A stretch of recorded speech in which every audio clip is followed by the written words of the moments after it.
Hey, he did laundry or something. I'm half asleep here. Looking, nothing's okay.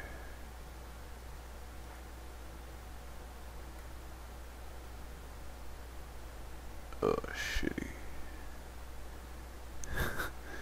Wait, or... Oh, what? He got me.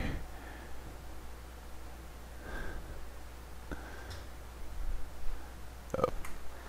Alright, here we are, folks.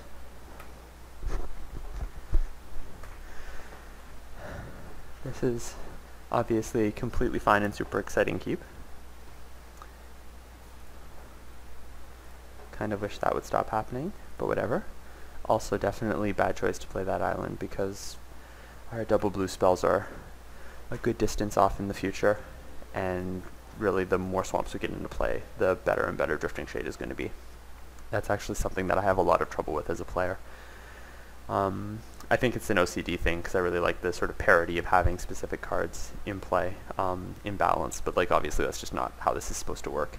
Alright, we're going to take this here because, well,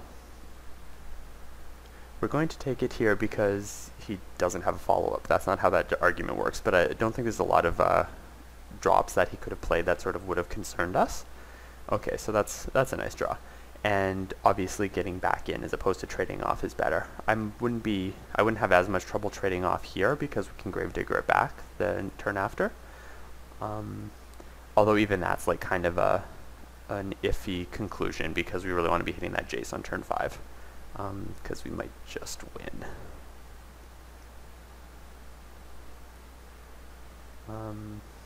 Yeah, obviously in a format where you only have 40 cards in your deck, milling 10 is pretty powerful. And getting to see your opponent's entire deck is also not the worst thing ever. Alright, so we're actually not concerned at all about the Skin Shifter. Going to swing into it. Excuse me, not going to swing into it. For whatever reason, I've decided that his ability can only be played on your turn. And that's definitely not actually how the card works. So indeed. Now here we have kind of a gross decision because if we play the Gravedigger, then obviously we can block the Skin Shifter, whereas Drifting Shade is just going to be chilling. But I think we're going to play Drifting Shade here, trade with the Bears if he lets us, with our Child of the Night, because then we can throw down, actually no, if we throw down Jace, yeah, we may just not be throwing down Jace on turn 5. That's like super awkward, but we might just get more value out of being able to block instead. Yeah, that's unfortunate. That actually changes things to the frowns for us.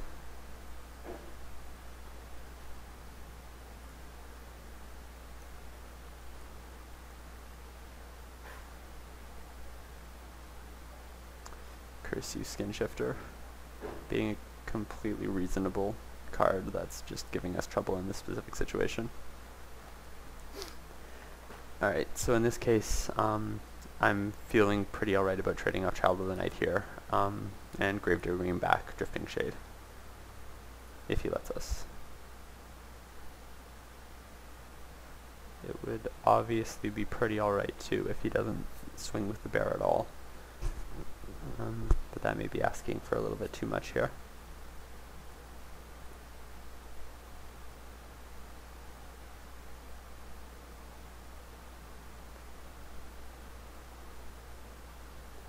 Alright, so that's also exciting because it may mean that he's the sort of player who doesn't like seeing his creatures die. Admittedly, some of this is based off of the questionable plays that apparently he made on turn 1, according to FGH. But if he's... oh, no follow-up? I'm okay with that too. Alright, so this is a pretty good situation to be in. So here, yeah, I'm just going to go ahead and... actually, yeah, I'm going to go ahead and throw down the Gravedigger. And we'll wait and see whether this completely stops his aggression or what he ends up opting to do. If it stops his aggression, obviously it's just the sickest thing ever. And if not, I'm still completely fine trading off here. Because the 2-for-1 isn't going to be that much of an issue when we're just planning on throwing down Jason and being sick.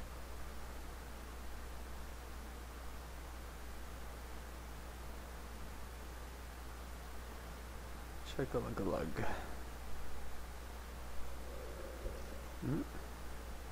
I'm very appreciative of his propensity for playing spells before combat. Oof. That's kind of gross, but at least we'll be able to deal with it with the Drifting Shade with relatively little trouble.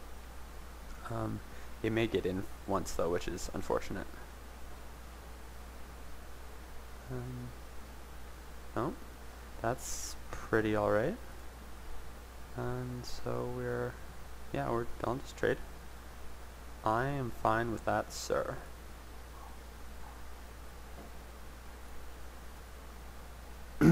Oh, that's pretty exciting. Alright, so we'll just play the island we probably shouldn't have played. And take his Basilisk. Because that stops his entire offense, which means we can just push down Jace next turn and hopefully win. Now, how do you feel about this, good sir?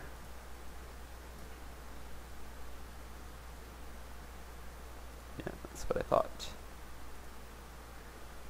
Alright. So, turns out powerful cards can fix awkward situations. It's pretty exciting for us. I should stop tapping all this mana. Oh, okay, that's pretty good here. What can you do? Excuse me. Obviously losing the mind control here is pretty sad, but at least we're able to buy a little bit of time. Because really preserving our life total is just a super important thing for us right now. We just need enough time. Yep.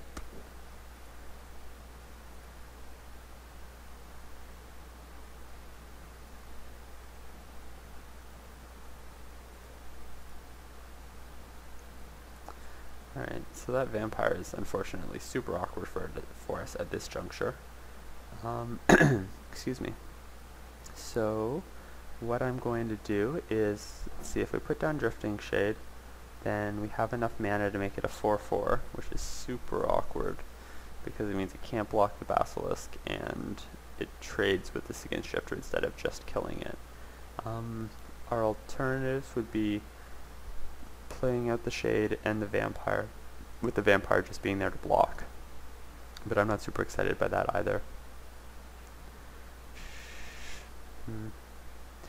Yeah, the problem is I don't want to leave up the mana for pumping Drifting Shade this turn, because it's not as effective as I would like it to be. But the thing is I can't just take that full swing back next turn. Alright, we'll see what he gives us here. We will see what he gives us. We may just want to trade off the Shade with the Skin Shifter, the Child of the Night with the Slime, and then hope that we're able to manage the Basilisk. Obviously that's not a very great sounding plan, but, well, we'll see what he does here.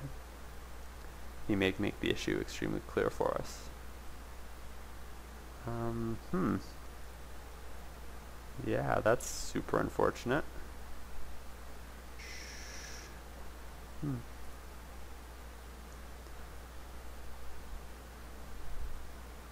Super duper unfortunate. Yeah, this deck is actually just a lot better than it seemed initially, and I think we're just going to lose to it.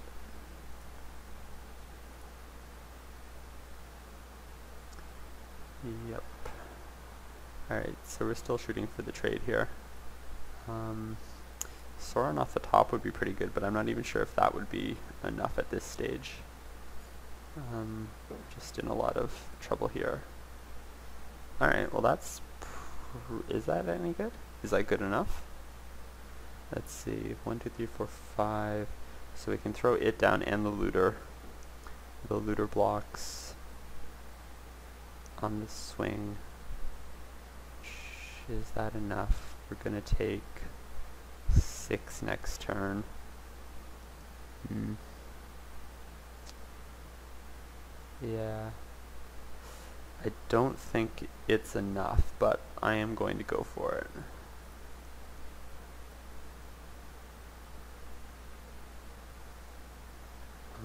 We obviously need him to not play a creature, and we would really like to draw a creature as well for ourselves, but whichever. Yeah, the only other line of play I can really excuse me, I could really see here would be playing the Jace to mill him and see what half of his remaining deck is, but that doesn't seem to have as much value as trying to win.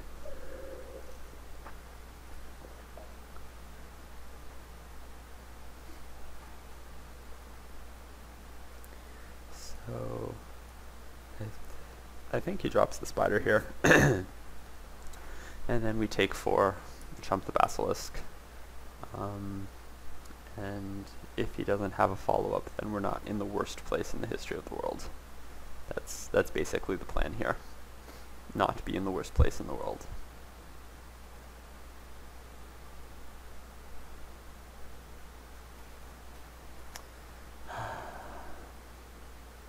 Well, we lose, but that's alright. Our opponent's deck is really good. Alright, so he's blue-black. There. Alright. Yeah, he just has so many large creatures that we cannot comfortably block. Negate is pretty good against him, I feel.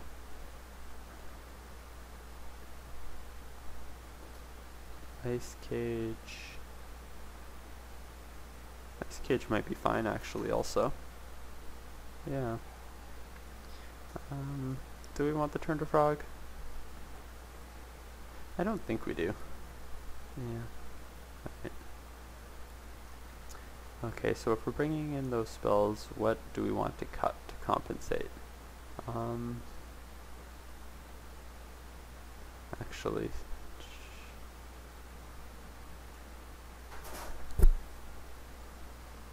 because of the relatively few ways we have to actually activate our Bloodthirst, I am going to opt to cut the bats here, and I'm trying to decide if we want to try and make our deck. If we want to cut another flyer to sort of punish him for, or not punish him, but try and reduce the value of the Stingerfling Spider.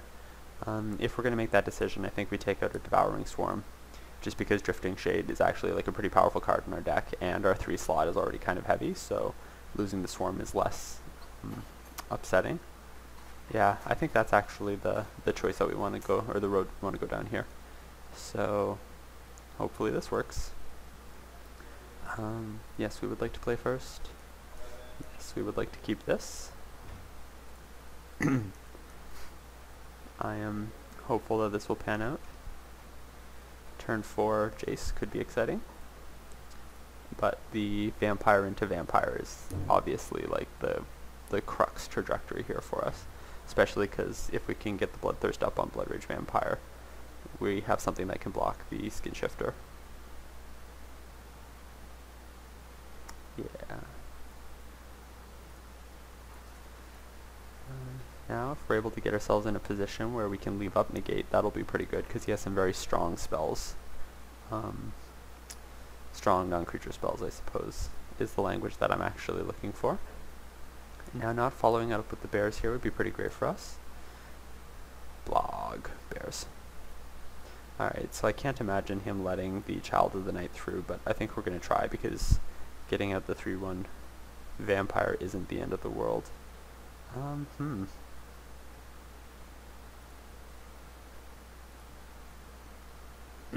Excuse me. Very, very tempted to try and save that Visions from Beyond until after we get Jace going, but that's almost certainly super greedy.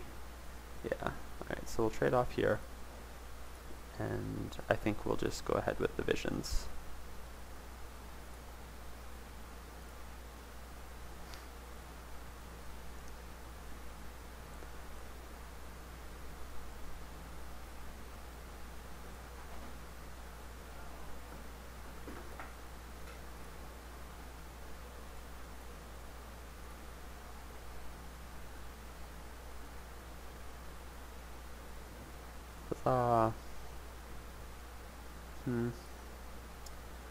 That's pretty strong in combination with Jace, I think.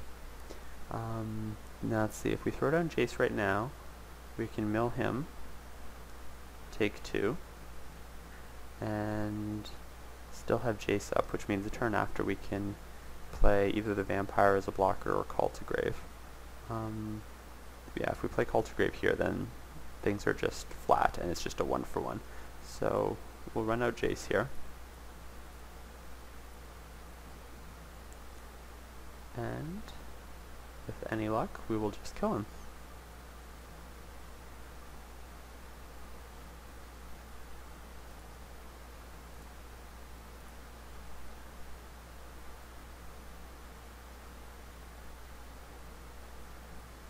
Nice.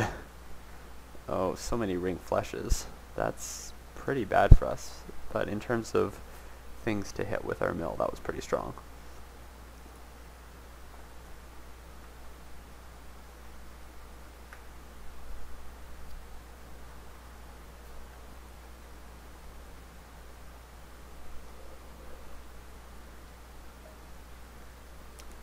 Smack Jace.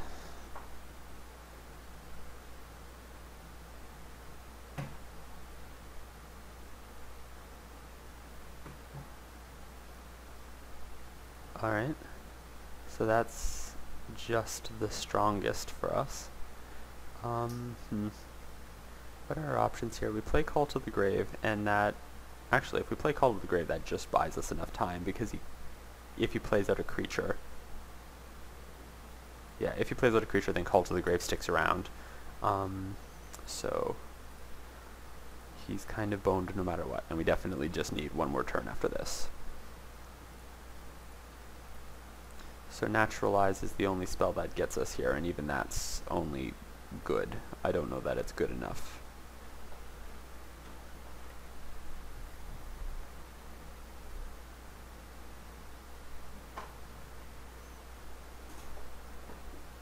Do you have it? It's done one way or the other here, dude. Guess you do not. Alright, so we're clearly, like, getting pretty lucky here. Or we have gotten pretty lucky in terms of... Oh, wow. His deck is just full of exciting cards. Thank goodness for getting lucky. Alright. So, Jace is pretty good at here. Yeah, alright. GG, brah. Better to be lucky than good. Alright. So, I liked that plan. That worked out really great for us. We should try and do that again. Not much else to say about that. Do we have any... No, we don't really have a lot of 1 toughness guys we can side out. So many of these cards are just so bad against him, though.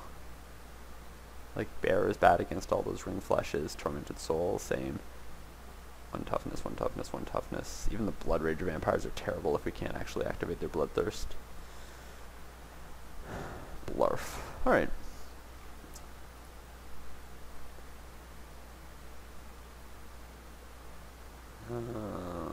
Come on, deck. Alright, so we're on the draw. I think this is a hand that you can keep. Okay, mulligans to 6. So we have 2 draw steps. It's a little bit ambitious, but I feel that the strength of the hand, if we draw Swamp, is large enough that I'm going to keep it.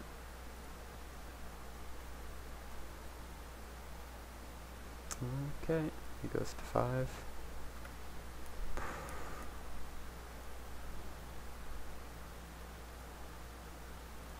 Alright, Ice Cage could be good enough. Well, Ice Cage could be good in that it will buy us a bunch of time, hopefully.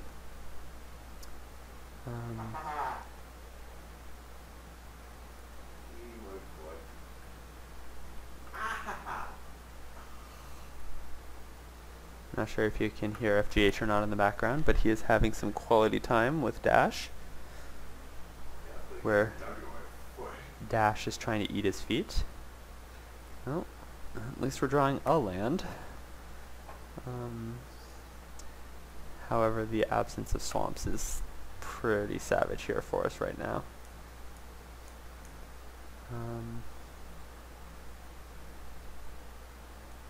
That's awkward, but something we can deal with, at least for now. Yay! Alright, so we'll ice cage that so we don't take 1 billion.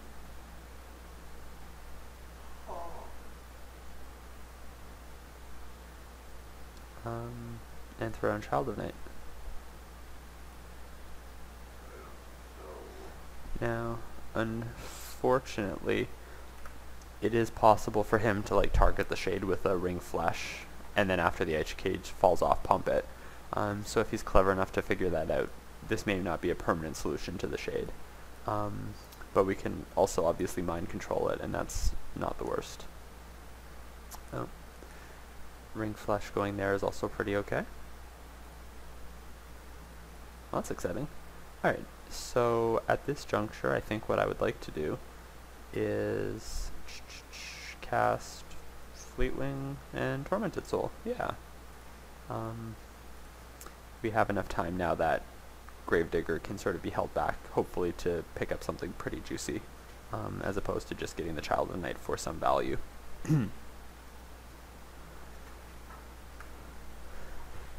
And unfortunately, there's nothing to stop that Drifting Shade from destroying our Aven if he leaves up a bit of mana, so I'm not even sure if we're able to comfortably attack in.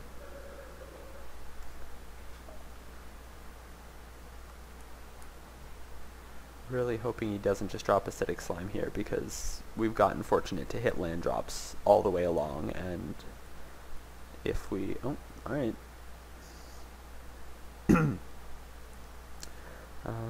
Well, that's unfortunate, because that definitely doesn't actually stop the ring flesh plan that I'm concerned about. But, I am going to try and get in here, because even if he eats the Fleetwing, it's not the end of the world. Obviously, it's a pretty strong play if he pulls it off, but he hasn't, so that's exciting, because we definitely get to drop down the Vampire here and leave up Negate. Now, the most important part of this line of play is not hitting F6 on his turn. So instead we'll use F4.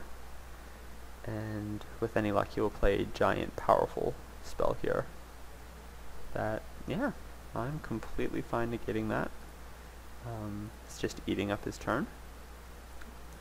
And we are going to aggro town on him, which is great. Exciting. Would do again.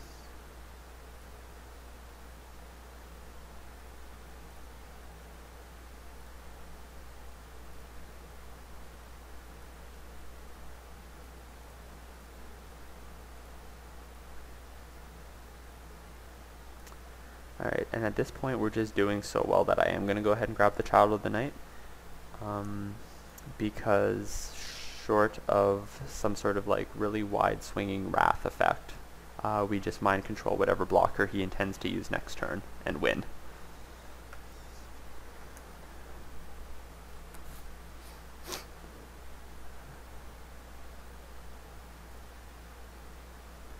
Alright.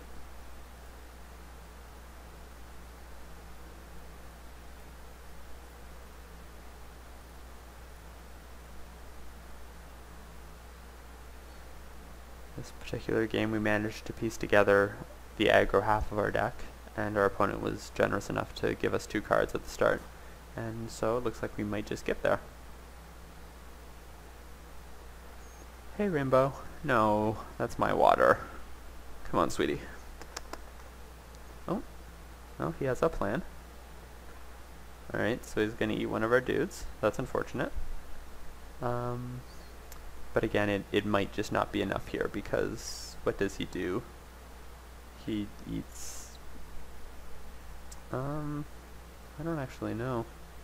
Yeah, this is not a great position for him, even though... even though he does get to block here. Excuse me.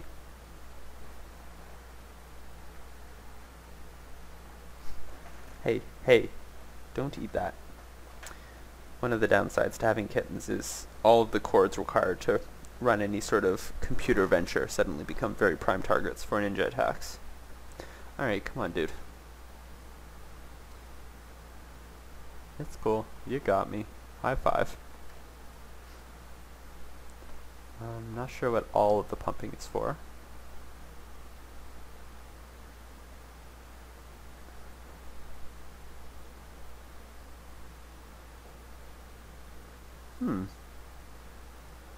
I feel as though he knows something that I don't know.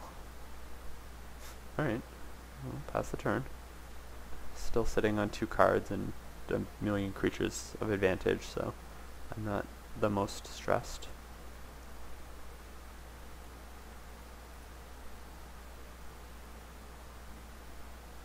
Alright.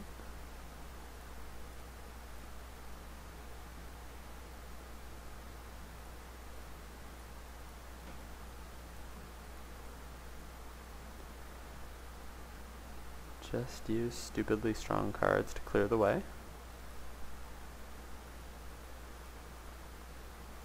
Obviously doesn't matter because he's either got something for the Tormented Soul or not, but I've already played the Mind Control, so we're not revealing too much. Alright, so we snuck through to the end of round 1. That was a pretty strong deck, so I'm feeling pretty good about having gotten through, and hopefully you'll all join me for round 2.